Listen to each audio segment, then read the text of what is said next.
So, if you're struggling, I feel like I'm repeating myself here. Sell it. Sell it. It doesn't care about you. Sell it. Get the money. Do something else with it. Who was it who was saying something about this? Oh, here we go, Robert. Yeah, this guy. This is the guy I was looking for.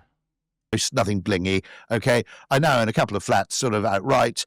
But there are people who. Hey everyone, how you doing? It's been a long time since I uploaded, and I decided I was watching this on Instagram the other day, and it kind of annoyed me, especially when I was reading the comments, and I just kind of wanted to have my say on this and then kind of go from there. Very long story short, it's like if someone is in retirement and they are cash poor but asset rich, and rich is, you can quote marks rich, I suppose you could say. I mean, it depends how much you have in terms of assets. But in this particular case, you have a woman who owns a home, and it's like she sort of says that she struggles to kind of get by, sort of day by day, et cetera, et cetera. So I want to listen to this and then give my 2 cents. So yeah, we're gonna go forward. Let's listen to this. Can't afford. Okay. Thanks for your call, Lily. Well, let's take another one. Yvonne's in London. Yvonne, London. are you on the state pension? Does the triple lock still make sense to you? Yes, the triple lock makes sense to me for the certain reason. I missed out on the 6 years extended to claim my pension by 2 months. And now you're telling me you'll take away the triple lock? Give us a break here. We really worked. I worked from the age of 16. I paid a mortgage and reared 2 kids. How dare you tell me I'm rich? I'm far from rich. I can't even afford to look after my grandkids. But surely... I mean, the main problem with the UK pension it's the same problem with pensions all over the world, truth be told, is that like when they were first set up, you had 10 people paying into a pension for every person who was retired. Now I think it's like 3 people paying in for every person that's retired, and the retirees are living longer, and the population isn't growing sustainably. And unlike other places like the United States, the UK doesn't have a large amount of natural resources or a particularly productive economy.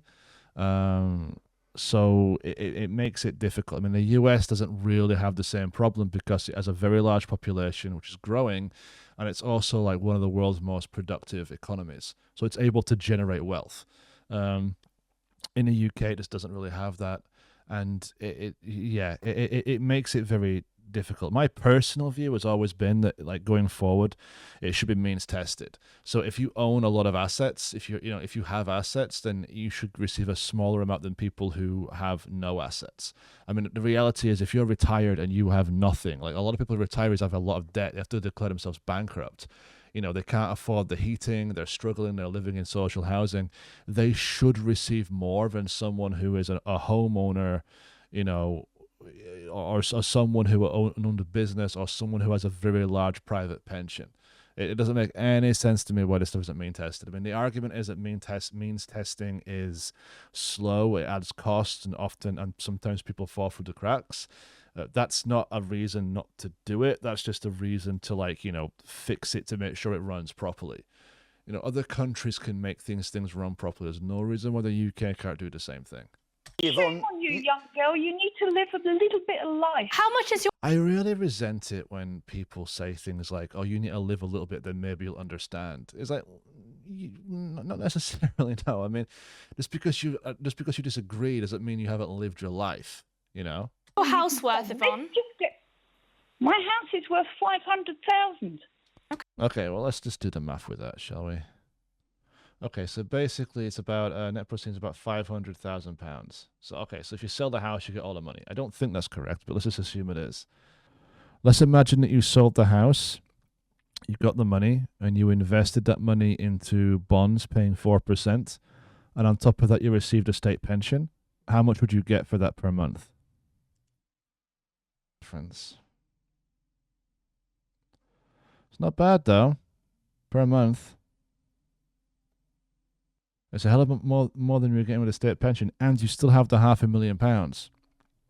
If you have an asset, if you have a house that's worth £500,000 and you're retired and the key point is you're struggling. If you're struggling to survive day by day, don't forget you have the house, you have an asset. If you sell it, you have options. There's nothing reason you could find a place to rent in the UK for that much money, and you'd be comfortable. There's nothing stopping you from doing that. I mean, if you own a house and something happens, the boiler breaks, the roof needs repairing or something, if you're cash poor and you own a home, you're really stuffed. And do you think that perhaps you could downsize if that money is there for you?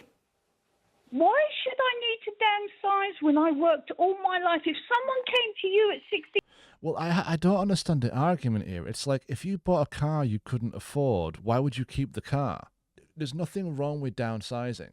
Like, if you're struggling to live, you should downsize. There's nothing wrong with doing that. It's much better to have cash in your pocket, especially when you're retired.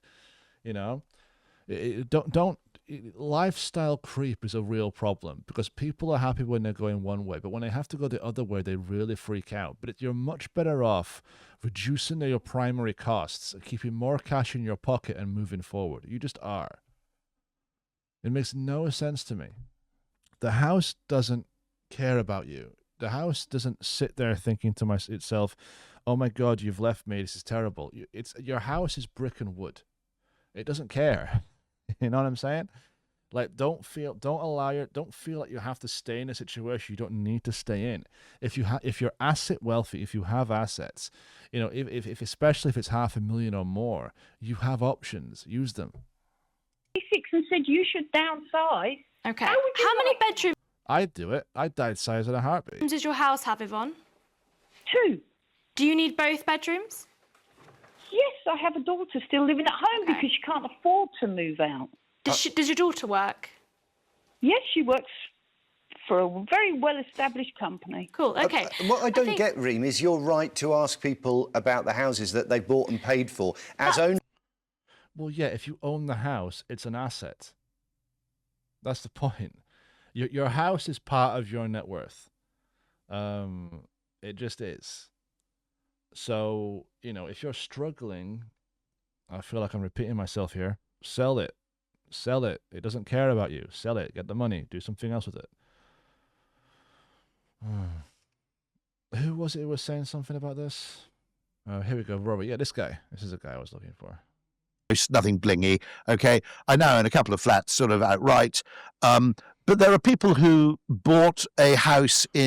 It's a more extreme example, but it makes the point I'm trying to make in a nutshell. In 1974, whose children, this is literally a case I know of, okay? So there's a woman living on her own in a 5-bedroom house not far from where I live, which is probably worth, with the garden, 4.5 million, okay, or 3.2 or something like that. She has no money to spend. I mean, she has all this money tied up in a totally illiquid form of wealth. Sell the house. Yeah, if your house is worth like £4 million, it's 5-bedroom, you don't need all that space, sell it. That's life-changing money. You could easily find a nice place to rent for that. The interest you would make. I mean, I'm so curious. I mean, that's insane. Look right there. So you'd get 3.94 million net. That's how much cash you'd get after taxes and stuff. If you put that into bonds paying 4%, your monthly income, £14,000 a month. Bonds alone, £13,000 per month is how much you'd get. And you'd still have the £3.9 million in bonds, which are basically safe. If the UK goes bankrupt, which, you know, but no. I mean, they'll just inflate the cash away, but you're going to be safe with that. Makes no sense to me. I mean, obviously, that's a more extreme example, but it makes no sense. So, you know, she's kind of going down Lidl and comparing the price of lemons, even though she owns a fuck off, 3.5. Her children are kind of worried about how they replace the shock absorbers on their car. And then the argument would be, why should those children go out and work really hard? What I do, to be absolutely honest, is get into debt, go off to Barbados and wait for your mum to die. Right. That's a thing, by the way. It's one of the reasons why when parents own big houses, the children are reluctant to tell them to sell because they want to inherit it. But anyway, that's a separate thing. Okay, cool. Well, I'm going to leave it here. I've kind of made my point. My central point is like, if you own a house, and I don't know why people in the UK are like this. If you are poor, if you are struggling, if you are retired, and you own a house, and the house is worth in the hundreds of thousands or even the millions of pounds, depending on where you bought it and how much you've had it for, sell the house. You have more options then. It doesn't make any sense. Like when I retire, I plan on selling this house. I plan on moving somewhere nice and warm and enjoying myself, enjoying my retirement. Okay. It's just, it doesn't make any sense. Like houses at some point become a problem because if something goes wrong and you have no money, then you're kind of screwed. You have to take out debt to get it repaired. So now you own debt against the house as opposed to owning it outright. These are so many unnecessary complications. You can easily find yourself a nice place to rent. Move out of London if it's too expensive. You're gonna be okay. Millions of people move all the time. There's nothing wrong with doing that. Anyway, I'm rambling. I've kind of made my point. Yeah, if you're still watching, thanks very much. Don't forget to subscribe and take care.